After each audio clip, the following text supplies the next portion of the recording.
Hi, Goddess of Love here again. Kamusta kayo dyan, mga goddess ko? Anong meron sa inyo right now, no? So, yeah, another reading tayo today for the Earth signs, Gemini, Libra, and Aquarius, no? So, this is a short reading again, no? For some, yan, no? So, tignan natin anong sitwasyon or message ng inyong person on your mind, no? In separation man or hindi, no? With connection right now or in separation, no? Tignan natin anong sitwasyon meron. And then, of course, anong message or advice ng inyong inner self, no? And of course, advice and message also from the universe, no? So, yeah, let's see mga air signs, no? Kamusta kaya kayo ngayon, no? And your person, no? So, kuha tayo dito ng 3 cards, no? 3 cards for you, no? Air signs, Gemini, Libra, and Aquarius, no? Sitwasyon or pwedeng message ng inyong person, message nyo sa isa't isa, pwede rin, no? So, kuha tayo dito ng 3 cards, no? So, tignan natin ano kayang meron sa inyo ng inyong person right now, no? Kung sino man itong nasa isip nyo ngayon, no? In separation man or hindi, no? So, yeah, wait lang. Tignan natin yan. Ano kayang message for you, Earth signs, Gemini, Libra, and Aquarius? So, yeah, tignan natin. So, yun na, no? Meron dito, blame yourself, no? So, I don't know, maybe siguro may pagtatalo sa inyong nangyayari, no? Or may pagtatalong nangyari, right? No? So, vice versa or pwedeng both, no, kayo ng inyong person ay nagsisisihan regarding that situation na pinagtalunan nyo, right? No? So maybe may tampuhang nangyayari right now sa inyo or arguments, conflict kayo ngayon right now, no? So, yeah, nagsisisihan kayo ng dalawa, no? So, blame yourself, no? So, pwedeng ikaw ay sinisisi mo siya and maybe siya rin ay sinisisi ka rin, no? So both of you are blaming, no, each other, no? So, yeah, tingnan pa natin what else for you. So, but then, no, so maybe nga, no, may tampuhan. So, but then, you are missing each other, no? So, yeah, natural lang naman siguro talaga yung may tampuhan, may away, no? So, wala naman kasing perfect talaga na relationship, right? No? So, and still, you both are missing each other. So, yeah, of course, no, syempre, mahal niyo pa rin naman talaga yung isa't isa. Ang pagtatalo is a normal thing naman sa isang relationship, right? No? So, kung hindi naman ganun kagrabe yung isang bagay or kung ano man yung dahilan, no? Kayo lang din naman nakakaalam, no? So, mareresolve pa din yan. Hindi lang pwede yung mga below the belt, no, right? No, sa ibang kaso na yun, no? So, maybe this is just a light, yung hindi naman ganun kalalim na mga problema, no? So, may tampuhan lang, no? So, yeah, you still missing each other, no? So, yeah. So, what else? So, now, meron dito, no? So, this time, I will be honest and will change for the better, no? So, yeah, no? Meron talaga kayong pagtatalo here, no?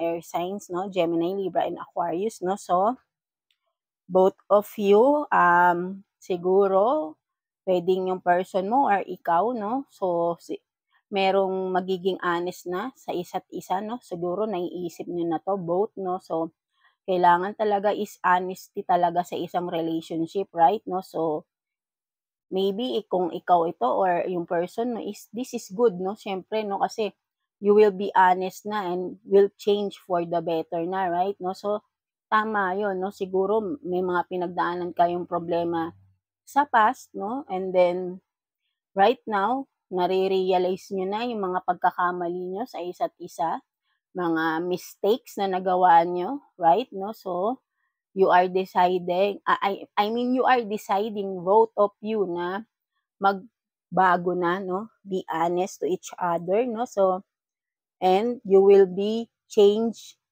or your partner or ikaw, no? Both of you will be changed for the better, no? So, tama yun, no? So, tama yung eto na, parang new beginning na kayo, no? New cycle of relationship, leveling up your relationship, no? So, before siguro na medyo immature ang inyong relationship. So, and then you are still decided,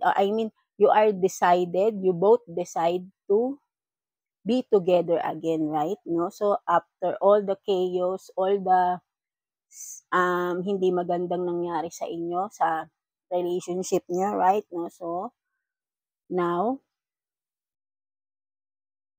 ang pinaka-problema siguro dito before ay ang honest, no? Hindi nagsasabi ng totoo for some of you, no? So, but now, ito na, no? Will be honest na and will be changing, no? Will do the best para magbago, no? So, para magbago sa relasyon or kung ano man ito, no? So, maganda rin yung nagiging resulta, no? Kasi kapag may pinagdadaanan ka sa past is kumbaga, you are learning lessons din kasi sa mga problems na pinagdadaanan natin, right? No? So, yeah. So, both of you, no, may mga lessons learned kayo rito sa inyong relationship, no? So yeah, that's it, no? So, maganda to, no, na tapos na kayo dito sa blame yourself, no? So, you are in this new cycle na sa inyong relationship, no? So, kung sino lang makaka-resonate nito, right, no? So, yeah, that's it, no, for you, Earth signs, ang sitwasyon mo with your person right now, no? So, tingnan naman natin anong message sa'yo ng iyong inner self, Earth signs, no? Gemini, Libra, and Aquarius. So, yeah, tignan natin. Kuha tayo dito ng 2 cards for you, no, Earth signs, para sa message ng inyong inner self, right? So, tignan natin, kamusta ba ang sarili nyo, no, Earth sign? Kamusta ba kayo? Tignan natin. So, what is this? So, you have this treasure, no? For some of you, air signs, no? So, parang, tingnan ko nga to. Treasure, yeah. For some of you, ang message ng inyong inner self, air signs, no? Whatever you are, kung ano man itong mga bagay na pinapahalagahan nyo is talagang ingatan nyo, no? For some of you. Pagkaingatan nyo talaga yung mga mahalagang bagay sa inyo para hindi makuha ng ibang tao, right? No? Whatever treasure you are, maybe for some of you, kasi ang treasure, hindi naman porket treasure is kayamanan na material things, right? No? Ang treasure is maraming aspect yan, no? Or maraming ibig sabihin ang treasure, no? So, pwedeng treasure na knowledge, right? No? So, kasi maybe ang treasure mo is yun nga, yung iyong knowledge, right? No? So, kumbaga, walang masamang mag-share ng knowledge, 'di ba? But then, may mga tao kasing na hindi natin alam na gagamitin yung ideas mo and then pretending to be there and I mean, they will be pretending, no, na sa kanila yung idea na yun, even though is sa'yo talaga yun. Parang something like that, right, no? So, kung ano man yung meron ka na alam mong ikaw lang yun, na alam mong sa'yo yun, pahalagahan mo, wag mong hayaang makuha sa'yo ng iba, no? So, ito yung sinasabi sa'yo ng iyong inner self. Protect your treasure, whatever treasure you have, no? Para hindi ma-copyright ng ibang tao because it's for you, no? So, wag mong hayaang makuha ng ibang tao. So, ayan ang sinasabi sa iyo ng iyong inner self, no? Right? No? So, ayun, naintindihan mo, medyo nabubulol ako talaga right now, talaga medyo, I mean, marami lang may gumugulo sa isip ko, no? So, what else for you, air signs? Yeah, sabi din ng iyong inner self here, no? So, you have these boundaries, no? So, yeah, no? Maybe this one is may connected rin dito sa iyong treasure dahil nga sabi ko sa iyo is protect your treasure, whatever treasure you have, kung ano man ang mga pinapahalagahan mo, right? No? Kasi pwedeng mahal mo sa buhay, treasure mo din yun, right? So, protektahan mo sila, no? So, yun ang sinasabi sa'yo. Kung, mga family or pwede ring sabihin nating family din ang iyong mga animals kung may mga alaga kang animals, right? So yun, sinasabi ng inner self na is protektahan mo kung ano yung sa'yo, right? No? So, and of course, these boundaries, no? So, dapat magkaroon ka ng boundaries within yourself and with other people around you na alam mong, kasi alam naman natin, kumbaga, mararamdaman naman natin, right, kapag may mga taong hindi hindi tapat sa atin or I mean, hindi naman honest, right? No, so yeah. Set ay puwedeng you can set healthy boundaries, right? No? So sa mga taong hindi mo dapat lahat i-share. Even though na medyo malapit sila sa'yo, but then kung ano, sabi ko nga sa'yo, kung ano yung treasure mo is sa'yo lang yun, 'di ba? Wag mo siyang hayaang makuha ng iba. So, set a boundaries, right? No? Even na ito ay partner mo, maybe, di ba? Kasi hindi natin malalaman eh, di ba? Ang tao, hindi natin talaga yan alam ang pag-uugali niyan unless makakasama natin ng matagal yan, di ba? Doon natin nalalaman ang totoong ugali ng isang tao.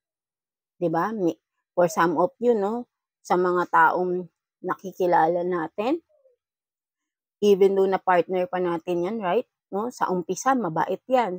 Lahat parang sinusunod ka, 'di ba? Parang prinsesa, prinsipe ang dating mo, no, sa kanya. But then kapag tumagal na yung pagsasama nyo, makikita mo yung totoong ugali, 'di ba? Hanggang magiging worse na. Yung pala ang at the end of the day, at the end of the 'di ba?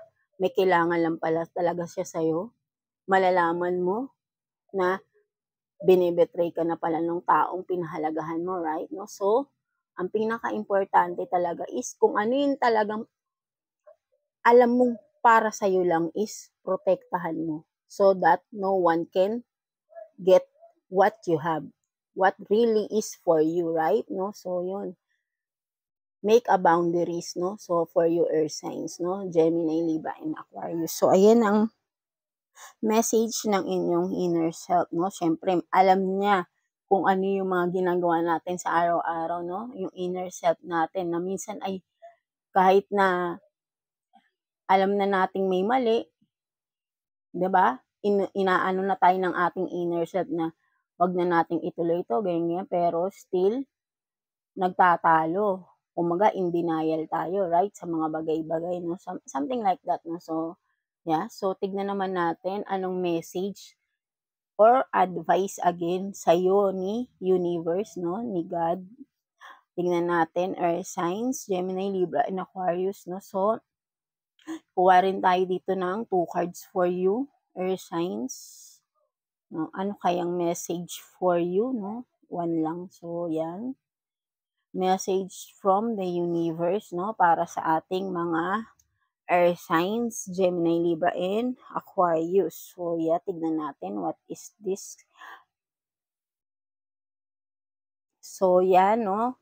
You have this boss up, no? So, magandang card, no? So, ang message sa'yo dito ni universe, no? So, yan, no?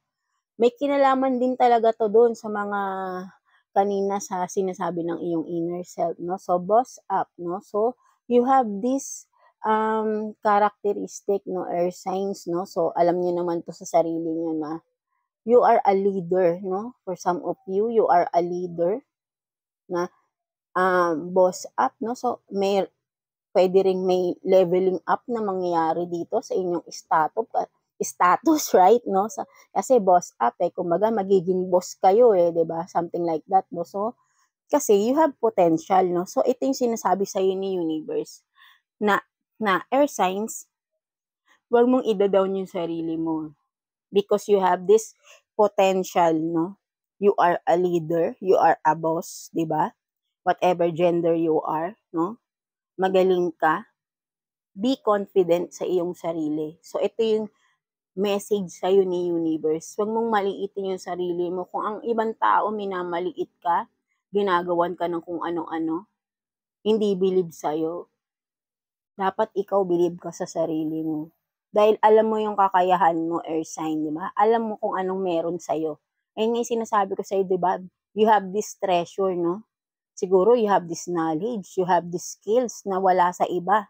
Pero, nawawalan ka ng confidence sa iyong sarili, right? No? So, ito yung message sa'yo ni universe. Be confident of whatever you have, di ba? And then, yun, di ba? You are the boss eh. 'Di ba? You are a leader. You have the potential to be a leader, to be a boss, no? So, wag mong maliitin yung sarili mo kung ang ibang tao minamalit ka. Bakit mong gagayahin yung ibang tao? Ikaw ang mas nakakilala sa sarili mo. Ikaw ang mas nakakaalam anong mga kakayahan meron ka, right? No? So, yeah, that's it, earth sign, no? And gentleness, no? So, ito yung message sa'yo ni universe din, no? So, tingnan ko nga ito mabuti. Gentleness, no? So, kumbaga, parang sinasabi din sa'yo rito, with this gentleness, no? So, minsan kasi, ako, earth sign din ako is, Libra ako, right? No? So, minsan kasi ang mga air signs ay, kahit hindi naman earth sign, right? No? So, gentleness, meaning, ang message sa'yo is, wag masyadong, halimbawa, pagka masyado tayo kasing emotional, minsan nakakapagsabi tayo ng mga masasakit din na salita, right? No, syempre hindi naman tayo perfect na tao, right? No, only God is perfect, right? No, so parang sinasabi sa iyo rito na hinay-hinay, maging gentle ka sa mga pwedeng mga words na nilalabas mo, lalo na kapag you are having conflict with other persons, no? Kasi minsan nakakasakit rin tayo magsalita, right, no? Kahit na sabihin nating may tama naman yung sinasabi natin, pwede natin yung sabihin in a gentle way, in a nice way, no? So, kumbaga, wag tayong magpapadala sa bugso ng damdamin natin na magsasalita tayo ng pasigaw, ganyan, something like that, no? So, be gentle na because ang tawag doon, yung pasensyoso naman talaga tayong mga air signs, right? No? But then, minsan kasi, kapag yung talagang napupuno ka na is bigla na lang talagang, kumbaga sa mainit na tubig na nasa takore, nasa kettle, right? No? Pag mainit na, kumukulo na, bigla na lang tutunog ng malakas, right? No? Kasi nga, ganun tayo minsan for some of us air signs, di ba? Kumbaga, meron tayong, hindi tayo nagsasalita, something like that. But then, kapag napuno na tayo, boom, di ba? Parang sumabog na, right? No? So, kung ano-ano yung nasasabi natin sa sobrang sama na ng loob natin, right? Kasi tinago na natin yung sakit, right? So, kumbaga, dito, hinay-hinay lang daw, be gentle sa mga sinasabi natin, no? Sa ibang tao. Kasi, kumbaga, kung nasaktan na tayo, huwag na rin nating saktan yung ibang tao, right? No? So, kumbaga, hayaan natin sila kung sino man itong mga nakakasakit sa atin.